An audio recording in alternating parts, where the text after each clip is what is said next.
Hello viewers, back to my channel. এখন গ্রীষ্মকাল চলছে, তাই চারিদিকে পড়েছে প্রচন্ড গরম। আর এই গরমে আপনাদের সাথে শেয়ার করতে এসেছি খুবই রিফ্রেশিং একটি ড্রিঙ্কসের রেসিপি, আর সেটি হলো ডাবের মিল্কশেক।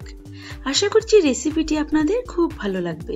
চলুন তাহলে দেখা যাক এর প্রস্তুত প্রণালী। ডাবের মিল্কশেক তৈরি করার জন্য যে জিনিসটা প্রথমেই লাগছে সেটা হলো ডাব। আর এই ডাবটা আমি যার কাছ থেকে কিনে এনেছি তাকে বলেছি এভাবে সুন্দর করে কেটে দিতে, আর উপরে ক্যাপের মতো জায়গাটাকে আমি ঘরে কেটে নিয়েছি। আর এই ডাবের মালাটা যেহেতু অনেকটাই বড়, তাই এতে জলও হয়েছে বেশ খানিকটা। এখন এই জলটাকে আমি একটা মগে ঢেলে নিচ্ছি।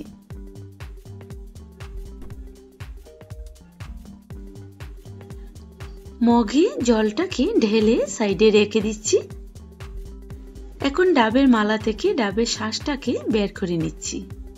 ডাবের মিল্কশেক বানানোর জন্য এই ডাবের শাঁসটা একদম পারফেক্ট, না শক্ত না বার্লির মতো নরম। এরকম ডাবের শাঁস দিয়ে ডাবের মিল্কশেক বানালে খুব ভালো হয়। আমি পুরোটা শাঁসকে তুলে নিচ্ছি। মালা থেকে পুরোটা শাঁস তুলে নিলাম। এখন আমি চলে যাচ্ছি নেক্সট স্টেপে। এখন একটা ব্লেন্ডারের জাগ নিয়ে এতে ঢেলে দিচ্ছি ডাবের জলটা। তারপর দিয়ে দিচ্ছি ডাবের শাঁসটা।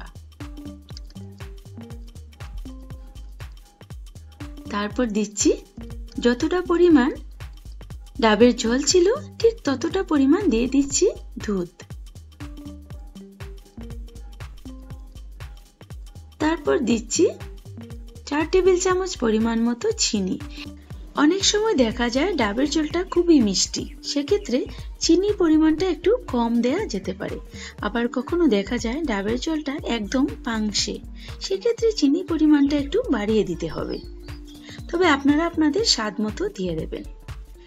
গরমের দিনে ডাবের মিল্কশেক সেটা কি একটু ঠান্ডা না হলে চলে, তাই ঠান্ডা করার জন্য দিয়ে দিচ্ছি আধা কাপ জলের বরফ। তারপর ডাবের মিল্কশেকে স্বাদের মাত্রাটা বাড়ানোর জন্য দিয়ে দিচ্ছি 2 টেবিল চামচ পরিমাণ মতো ভ্যানিলা আইসক্রিম। এখন এগুলোকে ব্লেন্ড করে নেব। ব্লেন্ড করার পালা শেষ, বেশ তৈরি হয়ে গেল ডাবের মিল্কশেক। এখন এর অর্ধেকটা আমি ডাবের মালাতে ঢেলে নিচ্ছি।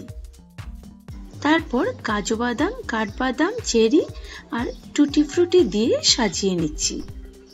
ভিউয়ার্স, এই গরমে এই রেসিপিটি একবার তৈরি করে দেখতে পারেন। আশা করছি খুব ভালো লাগবে। যদি ভালো লেগে থাকে তাহলে ফ্রেন্ড ও রিলেটিভদের সাথেও শেয়ার করতে পারেন।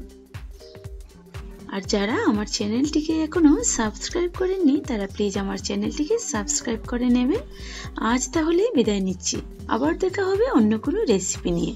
সে পর্যন্ত সবাই খুব ভালো থাকবেন।